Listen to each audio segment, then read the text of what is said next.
Allô guys, j'espère que vous allez bien. Bienvenue chez Ladoa It's About Everything. Cette fois-ci, cette vidéo, on va revenir sur le relationnel. On va revenir sur... je pense que 2025, on met un rappel, l'amour-misère ne paye pas. Ça fait du mal que ce soit à vous, autour de vous, et si en plus de ça, dans l'union de l'amour-misère, vous faites des enfants, ça fait du mal à vos enfants. Derrière le tout, oui, ça peut sembler, c'est du gossip, du Congo, ça, que quand on a de l'amour-misère, l'amour qui fonctionne pas, mais le monde ça crée du sensationnalisme parce que je sais que beaucoup de les nouveaux influenceurs modernes, ils utilisent beaucoup l'amour-misère pour dire, regarde comment je souffre de mon amour, moi je souffre plus que toi, eh oui, et puis le monde regarde, oh my god, mais en vrai de vrai, on doit se ressaisir. Ici, on va parler d'une influenceuse, je pense une TikTokeuse, SDN, Sandrine, qui à l'aube de la Saint-Valentin, le lendemain de Saint-Valentin, donc elle nous parle de qu'est-ce qu'elle a subi avec son ex. Et bref, il y a aussi, j'ai pu trouver une petite version de son ex qui parle, donc chacun, ils ont leur idée, mais tout ce que je comprends dans tout ça, l'amour misère ne paye pas. Donc, tant que vous n'allez pas le mettre dans votre tête, ça va rester en rappel dans votre boucle. Pourquoi? Parce que je sais que malheureusement, on a été engendré, on a grandi pour accepter, pour embrasser l'amour misère. Que ce soit qu'on a grandi, on voyait peut-être, on a vu nos parents, on a vu nos grandes-tantes, nos grands-oncles souffrir dans cet amour-misère. Et nous, ils nous ont conditionnés en disant, mais c'est ça l'amour. Mais moi, je vous dis, je vais vous le dire, l'amour ne doit pas être ça. Tu dois être avec quelqu'un qui t'amène la paix, pas quelqu'un qui est dans le chaos dans sa tête ou qui est dans le chaos dans sa vie. It's about everything, guys. On y va.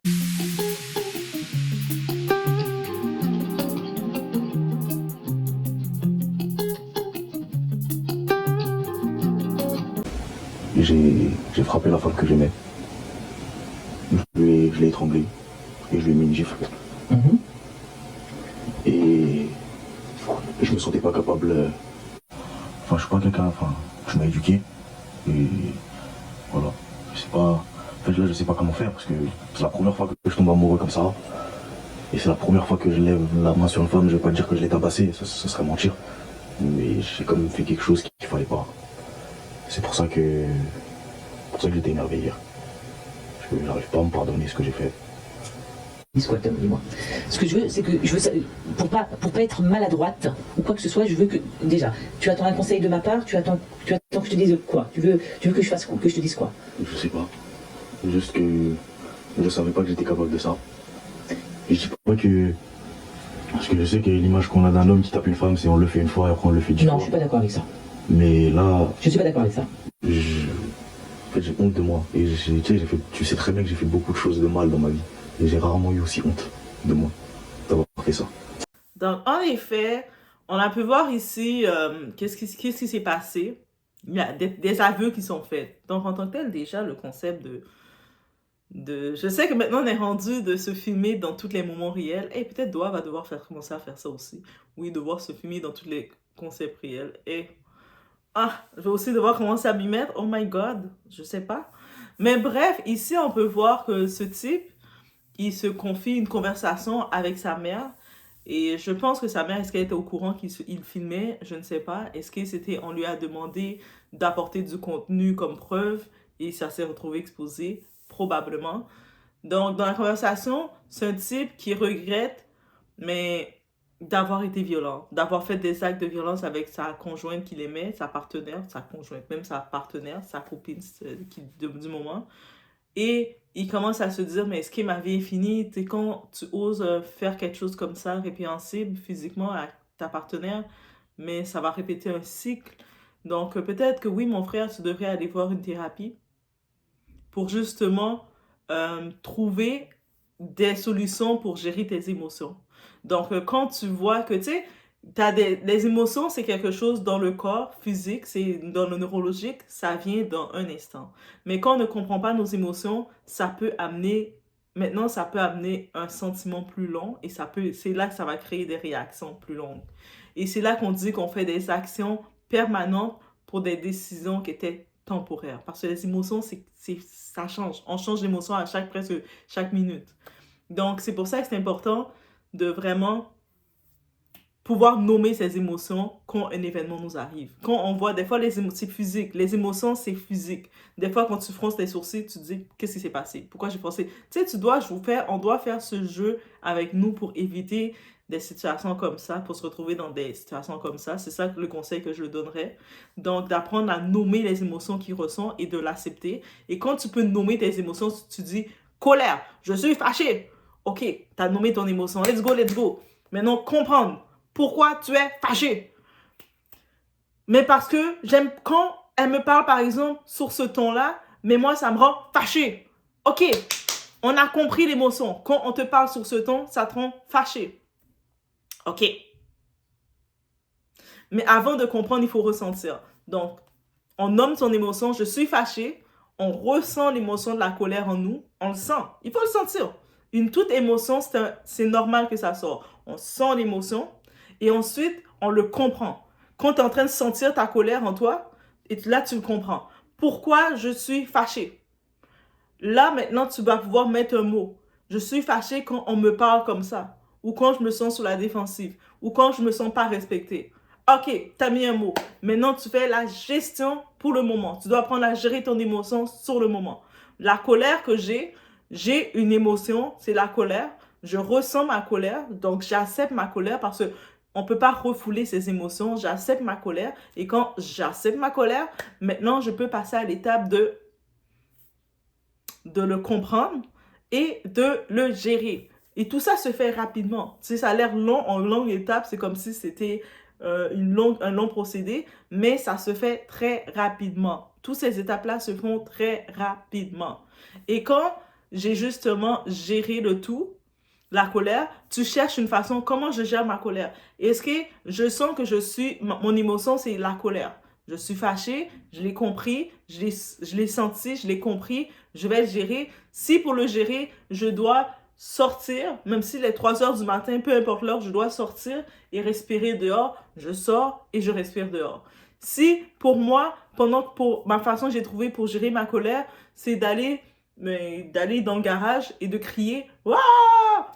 Je hurle. Je vais dans le garage, je hurle. Si pour moi, gérer ma colère, j'ai besoin d'extérioriser mes larmes, je le fais. Si pour moi, sortir ma colère, c'est de faire quelque chose, je fais la première chose, c'est gérer l'émotion. Je dis l'exemple, la colère, ça peut être la peur, ça peut être tout ce que ça doit être, mais il faut nommer ses émotions, il faut ressentir ses émotions, comprendre l'émotion, pourquoi c'est là, et maintenant le gérer.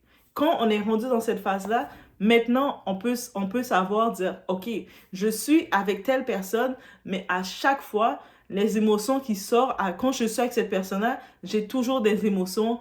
Les émotions, on ne doit pas le voir comme négatives parce que c'est un indicateur de ce qu'on ressent. Donc, à chaque fois, j'ai certaines émotions qui me font réagir abrupt. Donc, à chaque fois que je suis avec cette personne, je me sens provoquée, je me sens pas respectée, je me sens insultée, je me sens en colère, je me sens sur la défensive, je sens pas compris, incompris. Donc, si avec une personne, vous voulez me mettre en couple avec une personne et vous avez toutes ces émotions-là face à cette personne, vous avez le mot. C'est ça les drapeaux rouges. Vous avez l'explication que cette personne-là, c'est pas que c'est une mauvaise personne, mais ce n'est pas la bonne personne pour vous. Et il faut l'accepter. On doit arrêter de se conditionner à se dire « Ah, la personne, il me donne toutes ces émotions-là. Je ressens tout ça avec cette personne-là quand je suis avec lui ou avec elle. Mais c'est mon combat.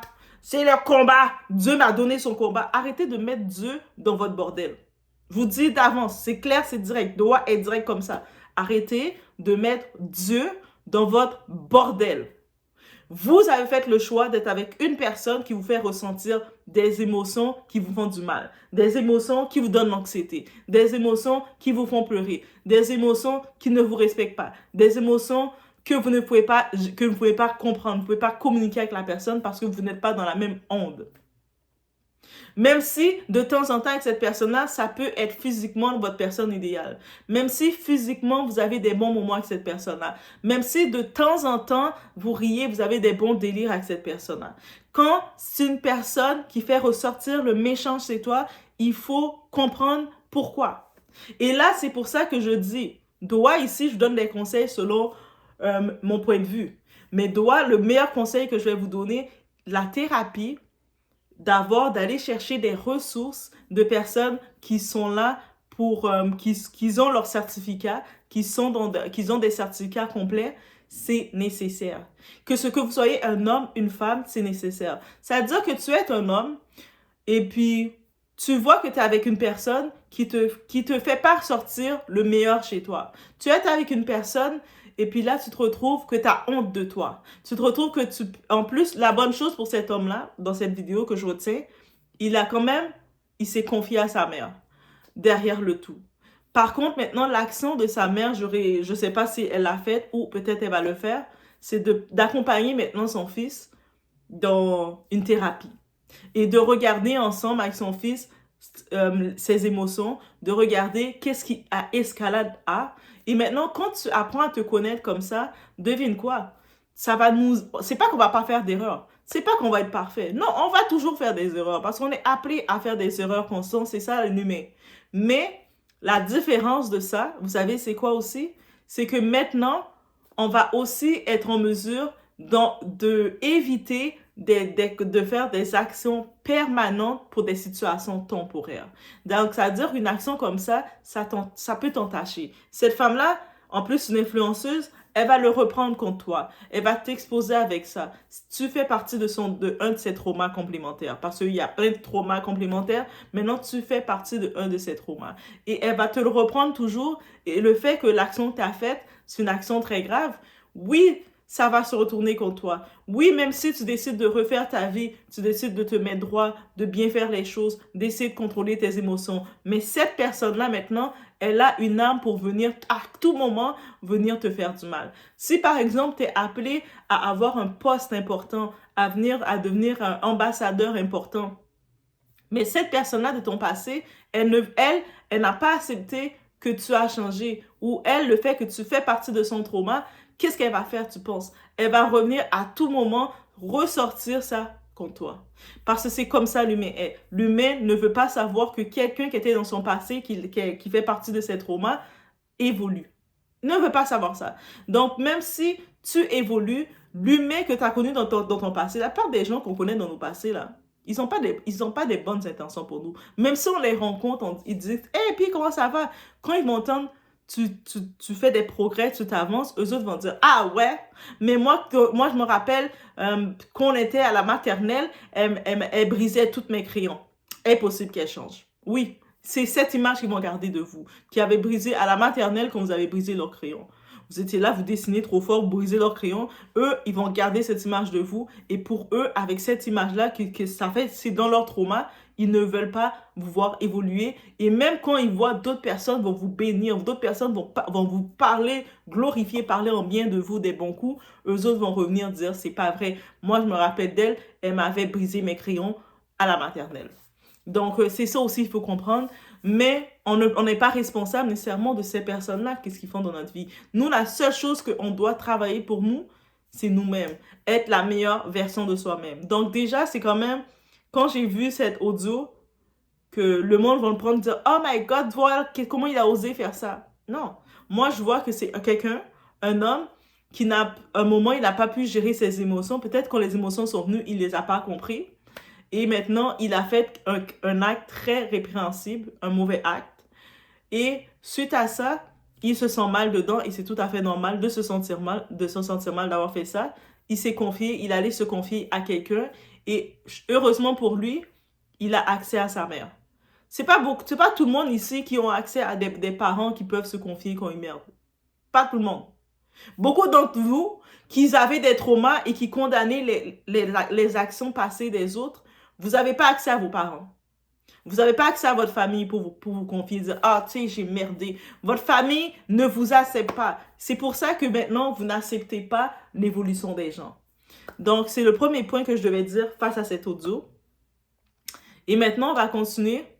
On va regarder un petit bout de ce type qui parle parce qu'on l'accuse à la veille, le lendemain de Saint-Valentin, ou peut-être c'est pendant la Saint-Valentin. Son ex, justement, SDN, elle elle a dit, voici qu'est-ce qu'elle a vécu avec lui. Elle a partagé le trauma qu'elle a vécu avec lui. Et lui, il parle, il s'exprime. Il s'exprime des circonstances, des quiproquos qui sont venus parce que, vous savez, quand deux personnes sont en confrontation, beaucoup de paroles vont sortir. On est toutes coupables de ça. Même des fois, tu es énervé à quelqu'un, tu vas dire plein de paroles et des fois, tu vas dire plus de paroles ou c'est une compétition qui peut blesser l'autre plus ou qui peut désamorcer l'autre plus. Et certaines personnes, elles sont très fortes dans l'art de vouloir détruire les gens avec les mots.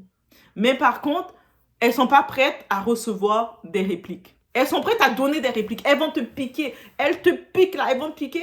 Mais toi, tu donnes une réponse qui les a achevées et puis tu viens de les éteindre. Donc, on va écouter. J'ai la vérité, les gars. Regardez bien. Elle a fait un pari avec la Mélo. Elle a fait pareil avec l'Oxy, frère. T'as capté? Et si c'est des mecs vrais, ils vont dire la vérité, frère. À part si c'est des suceurs de bite. C'est tout. Regardez juste la vérité en face, les gars. Arrêtez juste la vérité. Je suis pas là pour mentir. J'ai la vérité, frère. J'ai la vérité, les gars. Elle va envoyer grave des copines à elle pour faire des choses, pour faire des trucs. Arrêtez de prendre les gens pour des cons, les gars. C'est une influenceuse. Moi, j'ai pas tout ça, moi. Moi, j'ai pas tout ça. Je suis tout seul, frère. Je dois me mettre carré. Je suis tout seul, les gars. J'ai personne derrière moi, frère. Arrêtez de prendre les gens pour des cons à un moment donné. Elle voulait jouer sur ça. On a joué sur ça. Elle aurait jamais déballé mon truc. J'aurais jamais dit A ou B, C, D, frère. Voilà. Maintenant, elle veut parler en justice, t'inquiète. On va se voir en justice. Je suis prêt aussi, frère. Je suis prêt aussi. T'inquiète pas, j'ai des balles perdues pour toi, frère. Si tu crois que t'es tout seul, frère. Si tu crois que les gens ils vont menacer ma mère, ils vont menacer mes soeurs, ils vont menacer je sais pas quoi. Vous avez pété des plombs, vous, quoi, frère. Voilà, vous avez pété des plombs. Et là, c'est un message adressé à elle, envoyez-moi bien. Dis-lui qu'elle arrête de cacher les messages. Les trucs de je vais violer Kayla, je sais pas quoi. Elle est trop forte, les frères. Elle est trop forte. Moi, ça me fait rire, frère. Justement, regarde tout ça. Ça, c'est des montages. C'est tout ça. Moi, j'aime bien. J'aime bien. Moi, ça me donne de la viande. J'aime bien. Voilà. C'est bien, c'est bien, c'est bien. Franchement, les messages que j'ai, ils sont réels. C'est des screens que plein de monde de ma famille a reçus, frère. Les gars, réfléchissez à un moment donné, frère. Justement, j'ai fait un live pour rétablir la vérité. Elle essaie encore de rajouter des mensonges par-dessus, frère. Moi, je veux prendre A plus B, frère. Sa fille, je m'en suis occupé. Elle est venue chez moi, je lui ai donné à manger, je l'ai changé, frère. Voilà. J'étais là pour sa fille. Alors que sur le propre daron, il n'était pas là, frère. Arrêtez, les gars. Arrêtez, frère. Dites-lui qu'elle monte les photos où je m'occupe de Kayla, où je donne à manger à Kayla, où je change Kayla, où je fais des bisous à Kayla, où je fais des câlins à Kayla. Dis-moi ça, wesh. Montre tout ça. Montre tout ça. Parce que là, t'es en train de bousiller mon snap. De base, c'est un snap de sport. Là, je deviens un putain d'influenceur de merde, là. Et j'ai pas envie de cette vie-là de merde. Ça pue sa mère. Donc, s'il te plaît, montre les vérités. Montre les vérités. Parce que tu m'as bloqué, c'est facile. Moi, je peux pas voir tes stories, mais vu que t'as du monde sur Snap, toi, t'envoies les miennes. Dis les vérités, s'il te plaît. Montre tout, alors. Montre tout pour de vrai. Soit tu montres tout, soit tu montres rien, frère. Moi, je dis tout, j'ai tout dit de A à Z. Elle pue le seum. Regardez sa réaction. C'est la preuve qu'elle pue le seum, frère. Moi, je suis pas une star, hein. Je vais accepter tout le monde sur Snap. Je vais accepter tout le monde sur Snap, les gars. Je vais accepter tout le monde sur Snap. Maintenant qu'elle voit bien. Qu'elle voit bien. Qu'elle voit bien qu'elle va se passer pour un violeur, un enfant, un sale pédo. Vous entendez? J'ai des nièces ici. J'ai des nièces ici. J'ai des nièces ici. Il y a des petites qui jouent ici, là. Moi, je suis un pédo, moi. Tu peux me faire passer pour un pédo, moi. Mais t'as pété un plomb, quoi, toi. T'as craqué ou quoi, toi? Tout le monde me connaît, frère. Tout le monde sait. T'entends les bails avec. Ta copine, je vais tellement c'était en message, elle m'a énervé assez. Elle me vénère, elle me vénère tellement là, elle m'a énervé. Ça impacte mes nièces, les gars. Ça impacte mes nièces. Je vois quoi là? Ça impacte mes nièces, les gars. Ça impacte mes nièces. Elle comprend pas. Elle comprend pas. Ça impacte mes nièces. Ouais, moi comme ça, je suis choquée. Je suis un pédophile, moi. Je suis un pédophile, moi. Elle a pété un plomb, les frères. Elle a pété un plomb, les gars. Elle a pété un plomb. Elle a pété un plomb. On n'est pas dans cette vie-là. Nous, on a une vie tranquille, dans ma famille, tranquillement. Elle pète un plomb. Dans la famille, moi j'en ai fini avec ça personnellement. En tout cas, moi j'assume toutes mes fautes, contrairement à elle, frère. J'assume mes fautes, j'assume mes fautes, j'assume mes fautes. Elle assume quoi, elle? À part se mettre plus bactère là. Elle assume quoi? Moi, pour moi, j'ai gagné personnellement. Moi, je me sens bien. Je vais bien dormir ce soir, personnellement. Je vais bien dormir, clairement. Je vais bien dormir, j'ai dit la vérité. Elle monte là avec ses trucs qu'elle met là. Les vocales avec ma daronne, c'est la preuve que j'ai regretté tout ce que j'ai fait. Les vocales avec ma daronne, les machins, les choses, les trucs. Mais toi, dis ce que t'as fait, wesh. Montre les messages avec le chinois. Montre les messages avec le chinois. Montre ce que tu faisais avec le chinois. Montre, wesh. Montre. T'es prête? T'es prête apparemment? Montre, wesh. Pourquoi tu montres que la moitié? Moi, je montre tout. Je montre tout, t'as tout montré, j'assume tout, ouais. J'assume tout. J'assume tout. J'assume tout. Ouais. J'assume tout.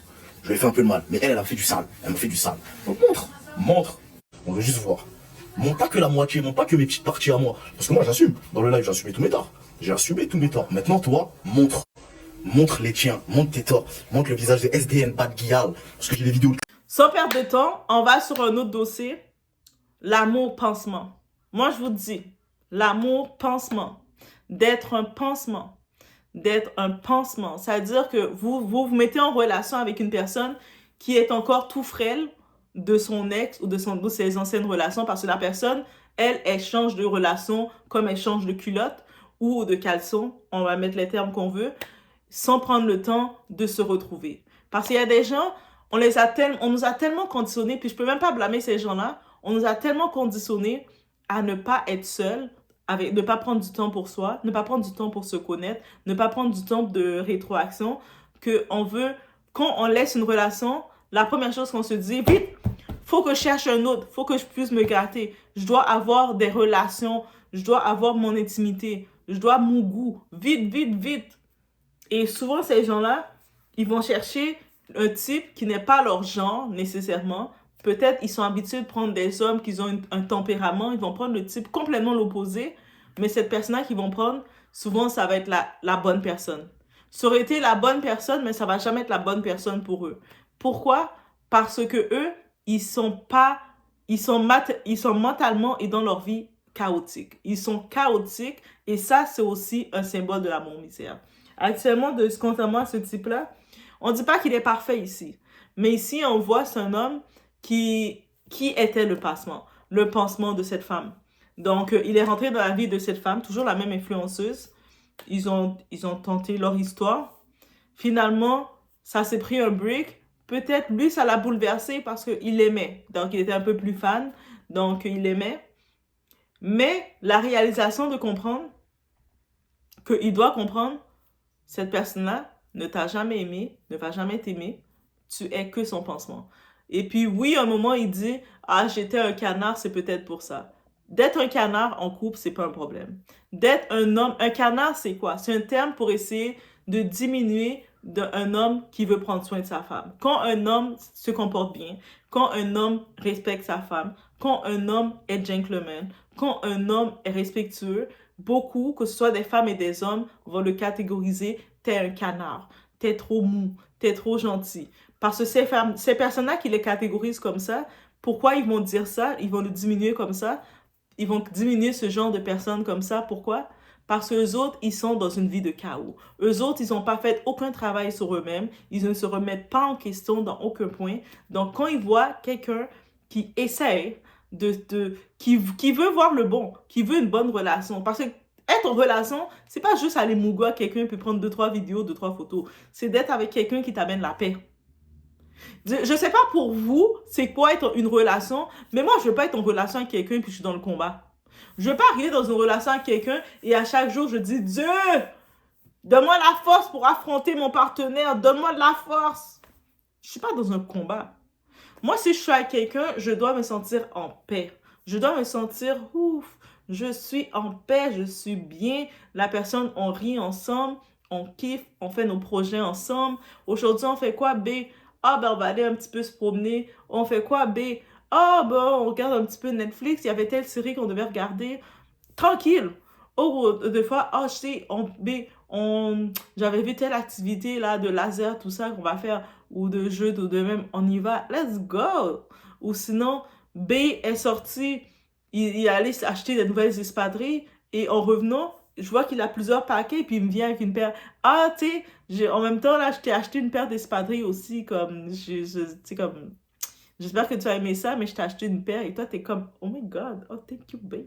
Et la même chose que toi, tu peux faire, tu sors, et t'arrives comme ça, oh, j'aime trop ce parfum d'homme, et tu l'achètes à ton B, et sans stress, et ainsi de suite. C'est ce genre de relation qui est une relation qu'on doit chercher. Malheureusement, on a tellement eu des parents, parce que c'est un cycle. La relation misère, c'est un cycle. Souvent, quand tu vas regarder quelqu'un qui a une vie de chaos, tu regardes les parents de cette personne-là, c'était dans un foyer dysfonctionnel qu'ils étaient. Leur mère, soit elle était la chisa, soit elle n'était pas respectée avec son partenaire, soit leur mère amenait plusieurs hommes dans le foyer, donc tu avais toutes les énergies. Ils voyaient leur mère, différents hommes. Aujourd'hui, c'est tonton. On appelle tous les hommes, on peut même plus les appeler papa, on les appelle tous des tontons.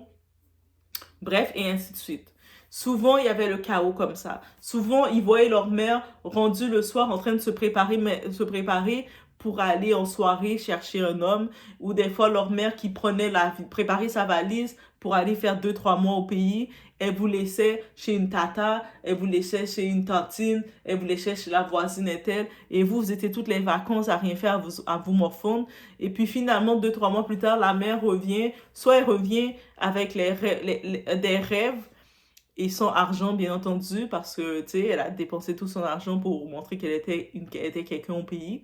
Et là, maintenant, vous, comme enfant, vous grandissez comme ça. comment vous pensez être un adulte normalement constitué dans vos relations et dans vos choix quand vous avez été dans un bordel chez vous. Oui, la plupart, on a grandi, on a vu ça. On a vu sinon la mère qui était avec votre père faisait rien et la mère, elle le torchait et de temps en temps, vous étiez comme enfant, vous prenez pour aller prendre un petit biscuit dans la cuisine, vous voyez votre père au téléphone avec une femme. Et allô bébé, t'inquiète, j'ai fini de manger, j'arrive. Vous voyez votre père en train de parler avec d'autres femmes dans la maison et vous le voyez, vous étiez conscient mais vous faisiez comme si de rien, comme vous êtes un enfant, la plupart du temps, ces parents-là, ils s'en foutent des enfants parce qu'il y en a qui pensent que les enfants n'ont pas de réaction, ils n'ont pas de cerveau. Mais vous avez vu ça. Vous avez vu, votre père, des fois, vous sortez de l'école, vous passez et vous reconnaissez votre père avec sa maîtresse ou ses maîtresses, en train de se promener avec un peu tout le monde. Même vos amis, vous avez peur d'inviter vos amis à la maison parce que vous savez, votre père, c'est un bon prédateur. Donc, on sait, donc ça veut dire que pour éviter des problèmes, vous évitez même d'éviter vos amis. Ou sinon, vice-versa, vous voyez votre mère qui faisait les chiffres. De temps en temps, elle avait telle personne, tel monsieur qui venait en échange d'un service et puis elle faisait une petite course pour le monsieur. Vous avez vu tout ça? Vous avez vu tout ça? Vous avez été négligé dans votre foyer. Vos parents vous ont négligé parce que de toute façon, quand la circonstance que vos parents vous ont faite, la plupart, il y en a une bonne partie, c'était pour les papiers. Ils vous ont fait parce qu'ils sont rentrés à l'aventure en Occident, ils sont contents, mais ils étaient irréguliers. Donc, ils ont cherché le premier aventurier qu'ils ont trouvé dans le coin. Souvent, c'est quelqu'un qui a le plus de chaos lui-même dans sa vie. C'est deux personnes chaotiques qui font un enfant ensemble. Qu'est-ce qu'on peut espérer? Donc, plus de chaos. Donc, ça veut dire votre père même, c'est comme quelques années plus tard, vous le rencontrez. Tu sais, comme quand vous êtes rendu à 16, 17, 18 ans, c'est là que vous entendez votre mère dire « Ah, ça c'est lui ton père, en passant. » Et vous êtes déjà toute surprise comme « Ah, ok. » Ou sinon, vous étiez dans une maison, oui, votre mère vos parents vous mettaient dans une belle maison, mais c'était tellement occupé à travailler pour payer la maison, travailler pour leur train de vie, pour leur luxe. Vous passez tout le temps tout seul dans votre maison. Il n'y avait personne pour vous aider à faire vos devoirs. Donc, vous étiez seul dans votre maison. Ça aussi, ça engendre le chaos. Vos parents étaient plus occupés à faire de l'overtime ou sinon à prendre tout l'argent pour aller construire des maisons au pays. Donc, les maisons, ils disaient, c'était votre héritage, mais vous le savez, en vérité, que les maisons que vos parents construisent, ce n'est pas pour vous. Il y a déjà toutes les cousins, toutes les familles du pays qui ont envahi la maison. Ou ce que même si vous arrivez pour dire après, ah, je vais venir m'installer dans la maison, on va vous laisser. On va vous laisser la route. Ils vont même préférer vous éliminer si vous osez même mettre les petits pieds. Vous arrivez, vous mettez vos pieds comme ça. C'est la maison de maman, de papa. Ils vont vous régulariser. Vous n'allez même pas oser venir. On va se débarrasser de vous avant même que vous venez. Donc, vous le savez même vous le savez, cette maison-là, c'est pas pour vous. Même quand vos parents, mais vous avez vu par contre tous les sacrifices. Par contre, les gens au pays, oui, on en parle. Peut-être une autre vidéo, je vais faire, mais on en parle. Les gens, ces familles au pays, là, souvent, ils prennent possession des biens de vos parents qu'ils ont construits au pays. Mais ils ne savent pas que c'est vous, comme enfant, qui vous êtes sacrifié. Tout l'argent que vos parents prenaient pour envoyer à cette famille au pays, cette famille d'ingrats au pays. On dit le terme ingrat. Donc, ingrat avec I majuscule, un gros ingrat. Vous, comme enfant qui avez grandi dans ce foyer-là en Occident, vous avez été privé. Vous étiez dans votre chambre, quelques temps plus tard, votre mère ou votre parent vous dit « Ah, il y a telle cousine bracassée qui va venir s'installer. Elle vient d'arriver, elle va venir s'installer dans ta chambre. Dégage un peu mon enfant. » Et vous voyez la cousine qui arrive avec tout le chaos de sa vie, tous ces traumas qu'elle a vécu, elle vient l'amener dans votre chambre, dans votre intimité. Parce que de toute façon, quand vous êtes en Occident, avez-vous une intimité réellement? Vous êtes dans la maison de vos parents, c'est sur leurs ordres. Jusqu'à ce qu'un moment, vous vous retrouvez 18, 19 ans, tout seul en appartement, sans vraiment avoir été préparé. Non, des fois, en plus, ces parents-là, ils disent, on va faire comme les Blancs. Les Blancs, là, dès 18 ans, ils chassent leurs enfants. Mais ils disent ça comme ça, mais ils n'ont pas compris que eux autres, par contre, qu'est-ce qu'ils font? l'enfant, dès qu'il est bébé, même dans le ventre des fois, l'enfant a déjà un compte en banque. Dès l'âge de 10 ans et quelques, ils amènent l'enfant à la banque chaque semaine pour déposer ses économies. Ça, ils le disent pas, ça. Ils disent pas que l'enfant, il a déjà un apport avec l'argent. Si le parent, il a de quoi, il donne déjà à l'enfant des petites corvées. OK, tu vas faire tondre le gazon. Ils préparent l'enfant pour tondre le gazon, s'enregistrer. Ils vont même aller enregistrer l'entreprise de l'enfant. Même quand l'enfant est en train de vendre la limonade, ils vont même enregistrer l'entreprise de l'enfant à la ville. C'est-à-dire l'enfant est déjà noté de plein de structures de comment il doit se comporter. Chose qu'on ne fait pas. Chose que nous, on grandit, on n'a pas été préparés pour ça. On arrive à 18-19 ans, dans nos premiers appartements, on est tout en mode, on a vécu dans le chaos, dans nos foyers, dans les parents qui nous ont pas tout préparés et on essaie de se chercher. En plus de ça, ces parents-là, malgré qu'ils voient qu'on est en train de se chercher et puis ils nous ont pas donné toutes les bagages parce que eux autres pensaient que nos besoins de base, c'était le maximum pour qu'ils devaient nous donner. Eux autres pensaient à cause qu'ils ont donné à manger, ils nous ont mis du riz, tout ça, ils pensent que c'était le besoin de base, c'est correct. Besoin de base et l'encadrement, c'est deux choses. Donc, le besoin de base, c'est une obligation, mais eux autres, pour eux, c'était le maximum. Mais là, ils vont commencer à taxer les enfants. Soit l'enfant à 18-19 ans, il se retrouve tout seul, libre à lui-même de faire toutes ses erreurs, et puis il va faire beaucoup plus d'erreurs, ça va être beaucoup plus difficile qu'un autre. Ou soit l'enfant, s'il est dans la maison, il commence à trouver son petit boulot, il va travailler au McDonald's, il est en train de torcher en étudiant en même temps, le parent audacieux, petit cochon qu'il est, il va venir taxer son enfant. Ah! Maintenant, tu travailles, tu es dans ma maison, tu dois payer une allocation. Ils vont dire ça. C'est pour ça que maintenant, on est dans un autre cycle. Quand les familles au pays, ils voient que les enfants qui ont grandi, là, ils veulent rien savoir de la famille au pays, c'est à cause de leurs parents. Posez-vous la question, mais pourquoi les enfants, ils ont grandi, ils nous calculent pas?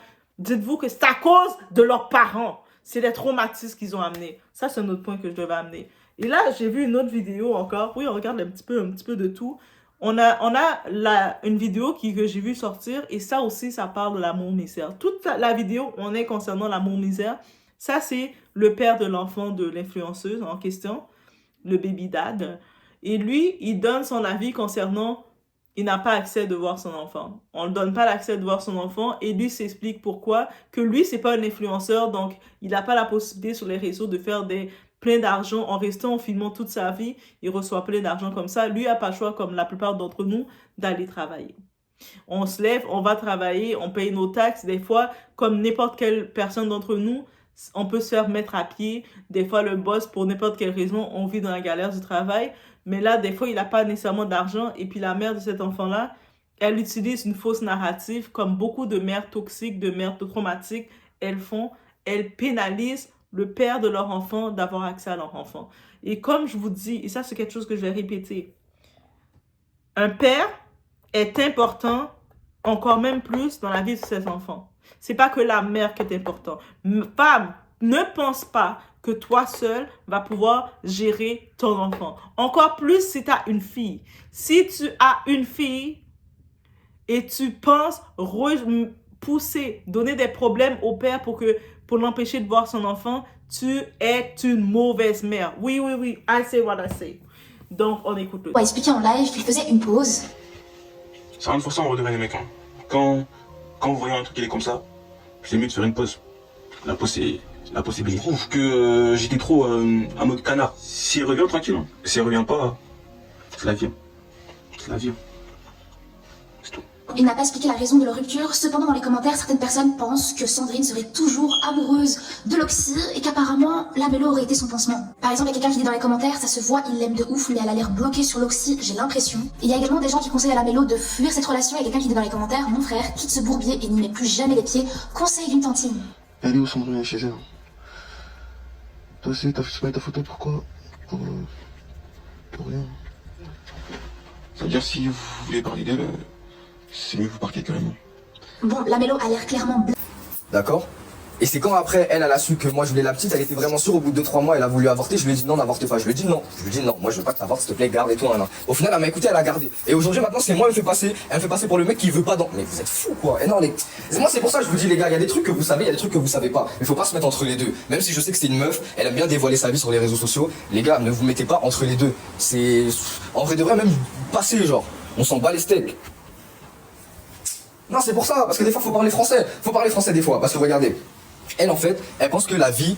En fait, elle, c'est une petite princesse. Elle pense que la vie, ça tourne comme elle et que c'est facile. T'as capté? Voilà. Elle pense que la vie, c'est l'argent tombe du ciel et c'est comme ça. Oui, ok, c'est bien, madame, t'avais 1 million d'abonnés, c'est bien, t'as ton entreprise, ton argent, elle coule comme ça, tu peux faire des 10 000 € en 2 semaines, ok, c'est bien. Mais t'as vu, moi, à cette époque-là, je travaillais normal, en mode CDI, en mode tout, sauf qu'au final, après quoi, il y a eu une perte d'entreprise, bref, en gros, l'entreprise, elle avait plus d'argent et tout, nanana, ce qui fait qu'après, moi, j'ai perdu mon taf.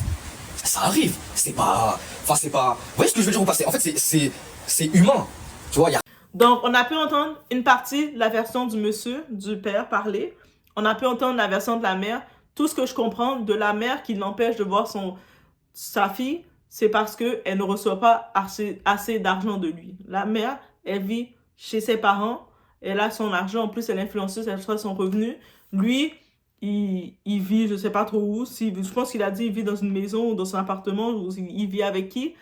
Il est dans la réalité, des fois il avait perdu son emploi, mais il n'a pas accès à sa fille. Je vous dis, c'est pour ça que je vous dis, et quand je dis faites attention au choix de la personne que vous choisissez pour avoir un enfant.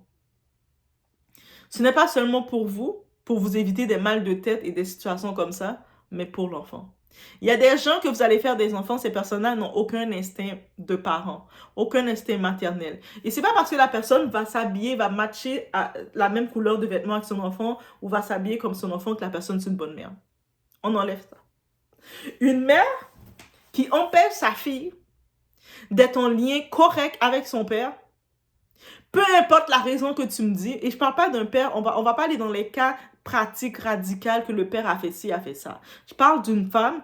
Le père, en tant que tel, il n'est pas ce père-là pour ce cas-ci. On va parler de ce cas-ci particulièrement. Aux dernières nouvelles, il n'est pas accusé d'être un danger pour l'enfant.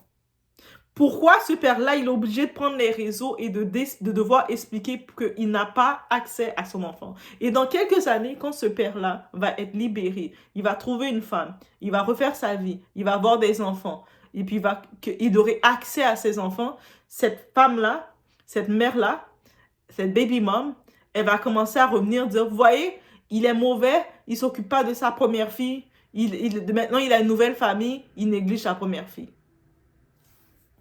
Ça aussi, ça s'appelle l'amour misère. Et je vous dis, quand on vous dit ne faites pas des enfants avec n'importe qui, je sais que dans la culture qu'on nous a appris, que ce soit les grands-parents, les grands-mères surtout, parce que ce n'est pas les grands-parents, les grands-pères, c'est différent. Les grands-mères, les femmes là, qui ont aimé l'amour toxique. Vous savez, ces femmes-là de l'époque où elles étaient dans leur maison, leur mari, qui les avait mariées ou pas mariées, venait avec sa deuxième femme, même s'il n'était pas polygame, honnêtement. Il était polygame de nature. Pas de religion, de rien du tout, de nature. Ça veut dire que tu es dans la maison avec ton mari, tu as 2-3 enfants, et là, tu arrives, tu vois que ton mari vient installer dans la maison en face de toi une autre femme. La femme était là, elle regardait ça comme ça. Et puis, quelques temps plus tard, tu vois cet homme-là, il est allé au village, dans un village voisin, il a mis 2 autres femmes enceintes, il vient d'installer une 3e femme. Ou 2 autres femmes. Ouais, oui, lui est comme ça rapide. Et puis là, c'est souvent des années plus tard, quand l'homme est devenu 80 ans ou à son décès, dans sa veillée, tu découvres que cet homme-là, il avait 34 enfants, une vingtaine d'enfants. Il trompait sa femme partout. Ou sinon, ce genre de femmes qui restaient dans des foyers avec des hommes qui les trompaient, qui les traitaient, qui les maltraitaient, qui prenaient leur économie. Les femmes allaient travailler au village, se levaient à 5 h du matin pour aller vendre leurs patates au village. Elles venaient avec leur petit argent pour nourrir leurs enfants. Et le mari osait venir voler l'argent d'économie de cette femme en disant « c'est moi l'homme, c'est moi qui gère l'argent ». Il prenait l'argent pour aller dépenser dans la rue comme ça. La femme se retrouvait sans rien en pleurant, pas d'argent pour nourrir les enfants. Et c'est ce genre de femme-là qui va venir donner des conseils en disant « Oui, mais tu dois te battre, c'est ton combat. Regarde comment je me suis battue dans mon couple. » Là, tu t'es battue dans ton couple. C'est ce genre de femme connes là, oui, des connes, on dit le mot comme c'est ce genre de connes là qui vont venir nous dire que l'amour misère, c'est ça, il faut se battre dans son couple. Ils sont restés dans une foi intense, ils ont même créé un type d'église qui s'appelle l'église d'éveil, l'église de combat. On va combattre parce que Dieu, c'est pas un Dieu d'amour. Lui, c'est un Dieu qui donne des combats continuellement dans ton foyer. Ton foyer, c'est supposé être là, tu vas prendre ta force, mais toi, tu es dans ton foyer, tu dois te battre continuellement. Quand tu te bats, tu es épuisé. Donc, tu es toujours épuisé dans ton foyer. Et quand tu sors dehors, comment tu peux combattre dehors? Comment tu peux combattre les gens dehors quand dans ton foyer, tu es épuisé? Mais c'est ce genre de femmes connes, oui, le terme est dit, ce genre de femmes-là qui vont aller dire maintenant aux plus jeunes, ouais ma chérie, mais même si mais tu peux pas laisser cet homme-là parce qu'il te trompe. Toutes les hommes trompent parce que elles ont accepté l'infidélité de leur homme. C'est ce genre de femmes-là, souvent même, elles se sont faites contaminer par tout type de maladies par leur homme. Et même par des blocages. Elles se retrouvaient en combat avec des femmes qui les lançaient des sorcelleries. On se connaît les familles africaines. Elles se lançaient des sorcelleries, des pics et tout. Tu es dans la rue, tu te promènes à aller faire tes courses, tu rencontres la Chisa numéro 46 de ton mari. Et elle commence à te piquer, vous piquez. Ah, c'est moi là, dans la rue. Puis, c'est ce genre de femmes-là qui vont maintenant vous dire, ah, mais il faut combattre pour rester dans le foyer. Dans quel foyer? Foyer où est-ce que tu n'as pas la paix? Foyer quand tu dors tout seul au lit? Ou foyer quand ce mari-là, oui, ce mari-là, il va venir de temps en temps, une fois par, deux fois par année ou 3 fois par année, il te calcule. La plupart du temps, il te calcule même pas. Même une culotte, il va pas t'acheter pour savoir si tu as des culottes neuves. Il te calcule même pas, il s'en fout de toi. Même quand tu fais à manger pour lui, il va goûter un peu ta nourriture, mais il va déjà voir ta nourriture est pas si bonne que ça parce que ma Chisa numéro 21, elle fait tellement bien la nourriture que je l'ai investi pour elle pour l'ouvrir son restaurant. Toi, tu es là en train de galérer comme ça, puis sa Chisa numéro 21, elle a son petit casse-croûte. Sa Chisa numéro 17, elle a sa petite boutique parce qu'il a vu qu'elle est intelligente. Toi, la petite femme numéro 1, t'es conne. Donc, femme numéro 17, elle a sa boutique. Femme numéro 21 a son casse-croûte. Femme numéro 8, elle a quoi? Elle a son école parce qu'elle, c'est une femme de vision, c'est une femme intelligente. Elle a une école pour éduquer les gens. Elle a sa petite école. Et c'est tout lui qui a investi tout ça là. Toi, t'es la numéro 1, t'es comme, moi, je suis femme numéro 1, je suis la officielle. Officielle de quoi?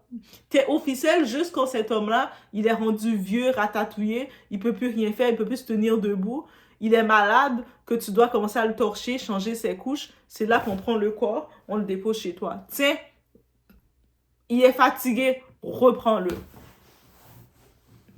Et là, toi, t'es là, c'est vrai, il est revenu, Dieu m'a béni. Yo, retirez Dieu dans votre amour misère. Dieu n'est pas dans l'amour misère. On retire ça. Toutes vos églises, vos pasteurs qui vous disent, oui, ma soeur, tu dois continuer de rester dans l'amour misère. Tout ce que vous faites que vos enfants, elles vont faire des choix bizarres parce que vous êtes bizarres, vous êtes des connes. Donc, vos enfants vont reproduire vos bêtises. Quand vous allez regarder vos enfants, vous allez les voir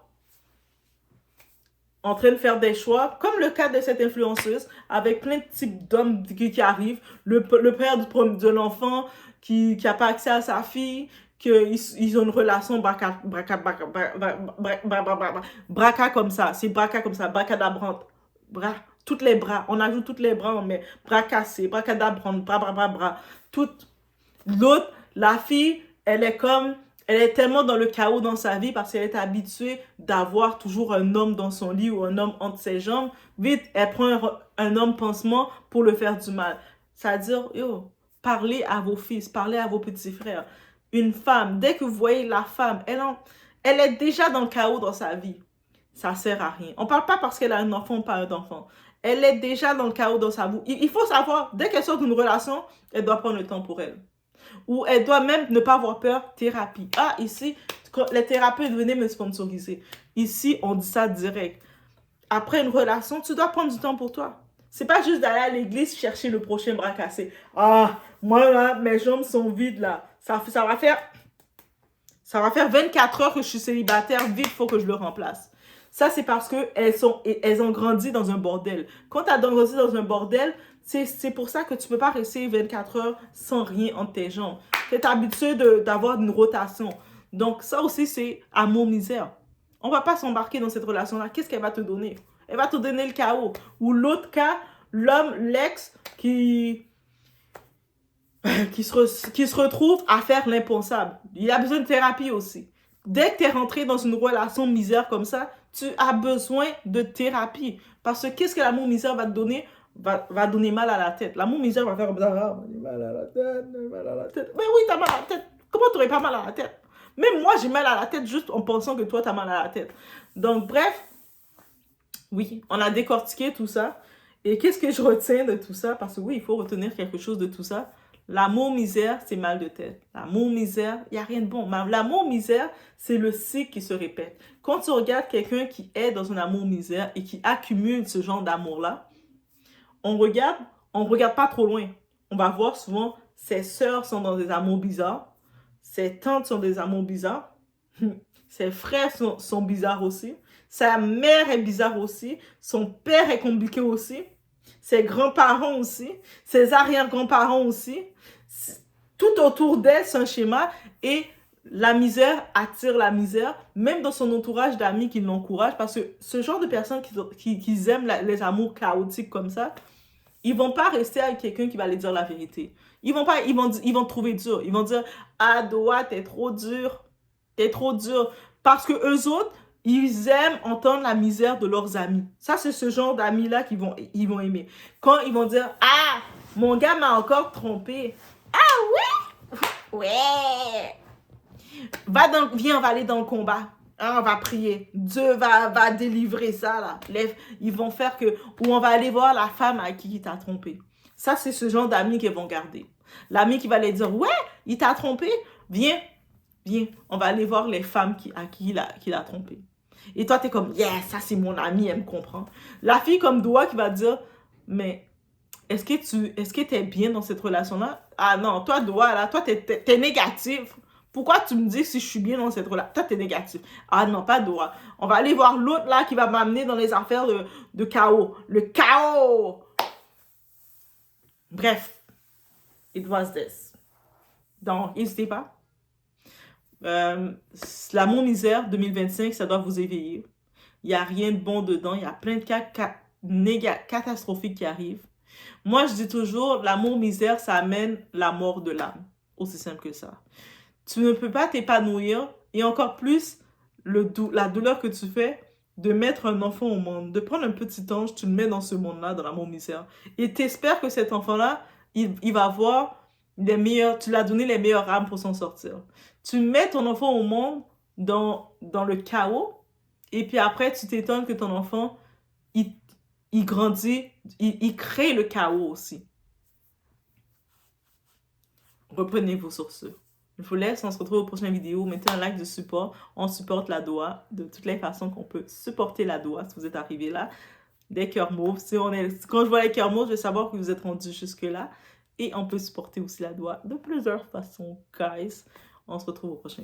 SDN a affiché son ex bandito, c'est gâté. Je sais pas si vous avez vu, mais à un moment donné, SDN nous avait présenté un nouveau plan très croustillant. Tout le monde disait même que oui, SDN cette fois a trouvé un gars capable. Tenez-vous bien, hein, parce que pendant que certaines étaient dans des love rooms, SDN était sur Snap, elle balançait des clashs. Déjà, faut savoir que le mec là, il était violent. Il a déjà eu à frapper SDN. Un lâche, il a levé sa main sur une femme. On continue. Déjà, le gars vrai maboule, il a levé sa main sur SDN parce qu'il se disait que SDN le trompait. Elle a affirmé sur Snap qu'elle n'a jamais, au grand jamais devant Dieu, trompé ce garçon. Que juste l'avait pété les plans parce que elle parlait avec un boug et lui, il a commencé à faire ses raccourcis. Après la gifle, il a étranglé la petite. C'est pas le genre d'étranglement que vous êtes allé faire hier. C'est des vrais trucs. Quand tu étrangles quelqu'un pour que la personne puisse déjà, c'est ça. Pendant 24 heures, la fille, elle a subi mais des dingueries et en plus, elle était même pas en France, elle était à Amsterdam. Dites-vous que ça, c'était rien parce que le pire, c'est maintenant. Donc, on sait très bien que SDN, elle a une fille de 2 ans. Et donc, le mec, il fait quoi? Juste, il menace de V la petite de 2 ans. En fait, lui, c'est un fou. Il a des problèmes psychologiques. Quand on vous dit que tous les fous ne sont pas internés là, c'est ça. Là, ça commence à faire beaucoup. Violence, menace de V, harcèlement. Mais attendez, c'est avec qui vous sortez en fait les meufs? Elle a pété les plans hier, hein. C'est-à-dire qu'elle a vu vos stories avec vos fleurs, là, ça l'a tellement énervé encore de ça, que